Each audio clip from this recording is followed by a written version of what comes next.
Okay, tell me your name. Roger McKinney. Okay, and you're the manager. Tell me the name Manager of the Boone Watson Community Center and the Jonesboro African American Culture Center. Okay. Okay, now give me the tour. Okay, we start over here with some of the older black churches, because back in the olden days, especially in small black communities, the church and the pastor was the leaders in the community. So these books are full of obituaries of people that have lived here down through the years and passed away. Now this is a unique display here. There's an interstate that runs from Jonesboro towards Memphis called Interstate 555. Mm-hmm. In 1997, that interstate was a 2-lane highway. In 1998, they made it a 4-lane. Okay. And when they started doing the dirt work for the new lanes, they started digging up skeletons. Oh, really? So this is someone's stocking off of one of the skeletons, some of the metal handles and corner posts from the wooden caskets, some of the wood, some of the linings, some of the pillow stuffing. And what happened, the Arkansas Highway Department didn't do their homework, and they went through an abandoned black cemetery. And they claimed they didn't know it was there until they started digging up all these skeletons. Okay. So once they put it in the newspaper, people came forward with records. And it was 33 people buried there. But because none of the graves had headstones, they didn't know whose skeleton was who.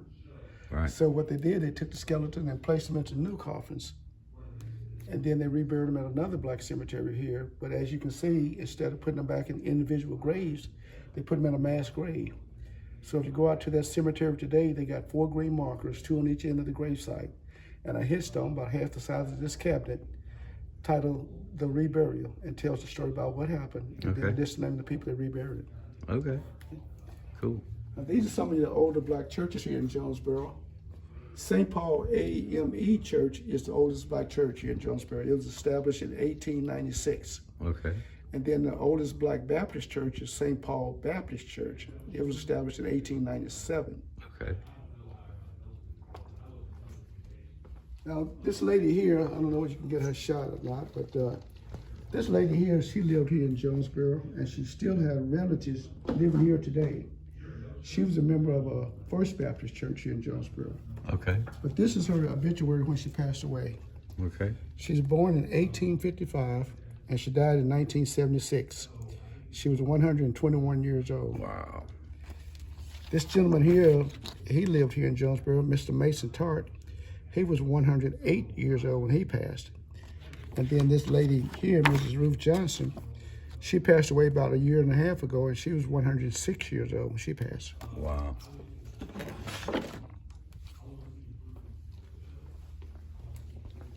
This is an organization that we have here. Matter of fact, they meet here tonight. It's called Respect. Then they later changed it to RESP. And RESP stands for Rights and Education for Students and Parents. Okay. They started out as a support group for African American families in the Jonesboro public schools that had issues in the school. And then in 1997, they realized that there wasn't anywhere in Jonesboro you can go find a substantial amount of black history. So they created this African American Museum here. Okay. Now we get into the segregated school that was here in Jonesboro. The first school for blacks here in Jonesboro was a 2-room schoolhouse over on Cherry Street, which is about 2 blocks from here. This is my granddad's high school diploma from that 2-room schoolhouse. Okay. He graduated in 1910. Wow.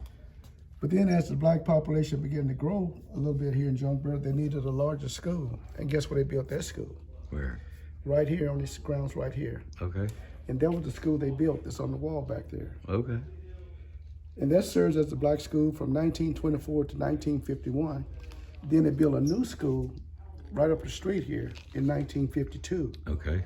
So once they opened up the new school back in 1952, they took the old school, took the top floor off of it, boxed in the windows, added a lobby, and that's when we got the first black community center that was right here. Okay. Now, I don't know whether you saw it or not, but there's a basketball court on the outside. Well, underneath that basketball court, there's a swimming pool. And that was a black swimming pool. And where the park is, that was a black tennis court. Then across the street was the ball fields. Okay. Now, when the school was built here in 1924, there's a house right across the street that's still standing. And this is that house. Okay. This was the principal's house. And it was also built in 1924. So for the last 1.5 years, I've been trying to get the city to purchase this house. because it's 100 years old this year. Mm-hmm. Trying to get them to purchase this house and restore it and move the museum out of here over there That'd to be their house. good. That'd be a good museum. So place I to went to visit. city council meeting back in May and done a presentation, and they voted and they bought the house. All right. Yeah. Cool, man. So now we're in the process of trying to get grants and funds to restore that house. That's great. Well, this house has a full basement, 1,800 square feet, and then the house is 1,800 square feet. So as you can see, I'm about to run out of room here, so that would, Oh yeah, that'd be great. yeah, Good going, man. yeah. Now, these are pictures from past reunions. Every 2 years, everyone went to the black school, used to come back for reunions until the pandemic hit in 2020. Mm-hmm. And then the pandemic wiped out a lot of our older students, so we hadn't had one since then. Okay. But Yeah, it got a lot. It did devastated a lot. yeah, didn't it? now we were called the Booker T. Washington Eskimos. That was our mascot here in Jonesboro. And everyone asked why Eskimos in Jonesboro, Arkansas. Well, what happened, the basketball team went to Marianna, Arkansas one year to play basketball. And they didn't have a bus, they had a pickup truck with a canvas over the bed of the truck and had wooden benches. And that's where the ball team sat. Well, it was in November and it started snowing, it got real cold. So they went ahead and played the tournament in Marianna, Arkansas. But coming back after the game was over, one of the ball players sitting in the back, he said, "Man, I'm so cold, I feel like an Eskimo." Okay. So we became the Eskimos for enduring the cold weather and going ahead and playing basketball, then coming back home in the cold. Okay. Because we didn't have a mascot before then. So they named Right. us the Eskimos. Okay. That's cool. Now, everything you see in here, pictures and antique items, everything was donated by people in the community. Okay. Now, these are some of the teachers and principals that taught at the black school here in Jonesboro. I had these two guys as my principals. Then this was my first grade teacher. Then my second grade teacher. Then my third grade teacher was Miss Boone Watson. Okay. Miss Watson taught school here for about 45 years. And she also was the first director of Head Start here in Jonesboro.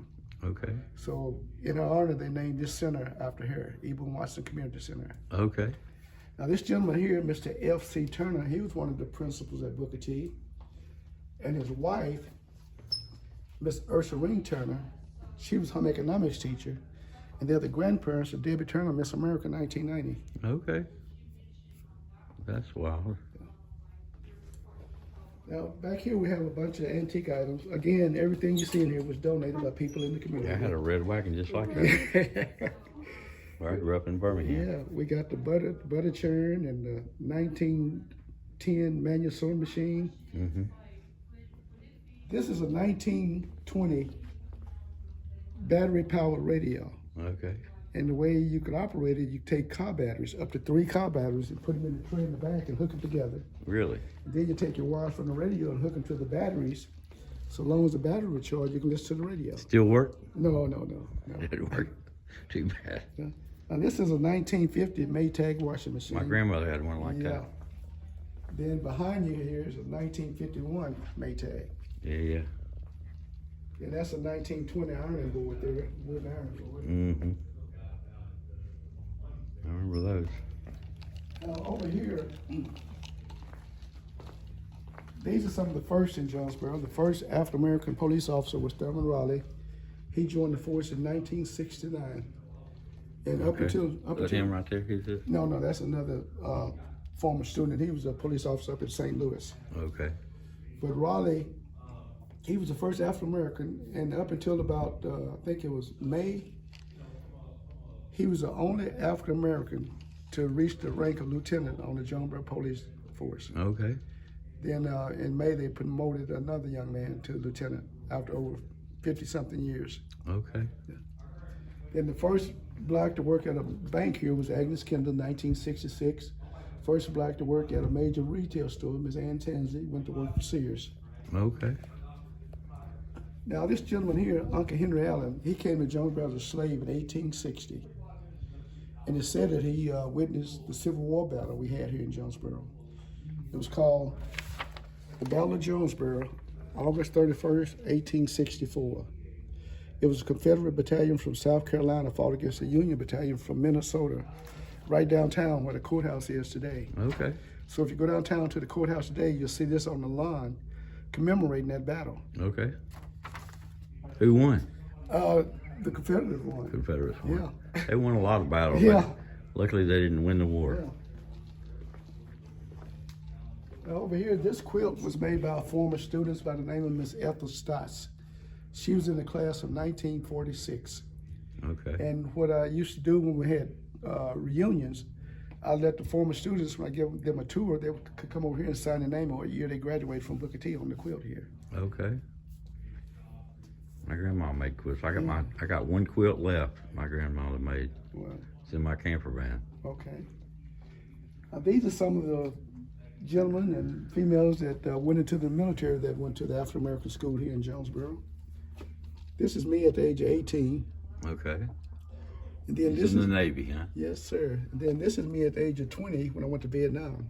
Oh, you went to Nam. I was in Vietnam in 1971, and I was with the helicopter attack squadron. Okay. And while I was there, I met two guys and we became real good friends. So when we left in December 1971, I never saw them again. Well, they found me about 3 years ago, and they both live in Virginia, and they drove to Jonesboro to see me. Okay. So I called a local newspaper, and this is the article they did. Oh, I did an article about it. Oh, good. That's great. And then this is he and I in Vietnam in 1971. Okay. Cool. Now, back in the 90s, there was a series on TV called Roots, Mm-hmm. I remember and that. one of the characters was named Kunta Kinte, Mm-hmm. and he was played by an actor by the name of LeVar Burton. Mm-hmm. This is LeVar Burton's father. Okay. He graduated from Booker T here in Jonesboro. Okay.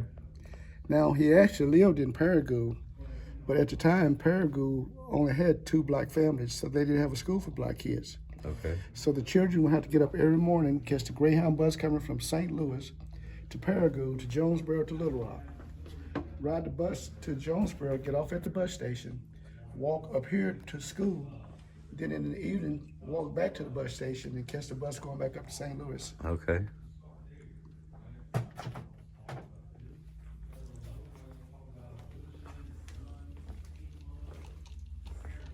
These are just some of the former students Mm-hmm. that attended Booker T and reunions. Okay. These are some of the graduating classes that graduated from the black school here. You can see they're very small classes because when I was growing up here, Jonesboro only had about 1,000 African Americans. Really? It was never known to have a lot of African Americans until the, I'd say the late 80s, then African Americans started coming into Jonesboro. Really? Now we got about 20,000 here now. Okay. This class here, the class of 1946, had 4 women in the whole class and no men. The men got drafted into World War II. Mm-hmm. But up under the GI Bill, once they fulfilled their military obligation, they could come back home and go back and finish high school. So I got record books over there with children and their parents in school at the same time. Okay. Could you imagine going to school with Oh, your yeah. mom and dad? Yeah, it happens today. It happens now. Yeah. People do. Now, this is the last class and the largest class to graduate from Booker T. They had 32 members in this class. Okay. And after this school year, they integrated here in Jonesboro. Okay. Now, I was one of the first African Americans to graduate from Jonesboro High during integration. My class was the first integrated class to graduate. Okay. Now, you're not going to tell me that's Robert Johnson's guitar right there, huh? That guy, his name was Joe Allen Sinks. And he had a band out of Chicago. He's from Jonesboro, but he moved to Chicago. And he had a band kind of like B.B. King. I mean, Okay. he could play and Play the sing. blues. Yeah, play the blues. Well, he fell upon hard times after his band disbanded, and he moved back to Jonesboro. And he kind of got on drugs and alcohol. Mm. And he was at his house one day, and some kids, well, teenagers, were in his yard, and he tried to make them get out of his yard. And one of them went home, got a gun, shot, and killed him. Oh, no. Yeah. Oh, man. That's tragic. Now, this is Debbie Turner, Miss America, 1990. Okay. As I stated over there, Debbie's grandparents were educators here at the black school here. And her father, he was one of 2 of the first African Americans to graduate from Arkansas State University. Okay. He was in ROTC, so after he graduated, he went into the Army. So he was stationed in Hawaii. and that's where Debbie was actually born. But Okay. her mom and dad soon divorced, so mom moved Debbie and her sister back to Jonesboro. So Okay. Debbie went to public school here, then she went to Arkansas State University. And while at Arkansas State, 3 years in a row, she got into the Miss Arkansas pageant and never could win. So after she graduated from Arkansas State, she enrolled at the University of Missouri because she wanted to be a veterinarian. The very first year there, she ran for Miss Missouri and won. Okay. And then later that year, she ran for Miss America and won. Was she the first African American? No, she was the second. Second. Okay. Yes. Okay. Yeah, after trying 3 times in Arkansas, she never could win. But this is her today. She's 59 years old, Okay. and she's a retired veterinarian. Okay.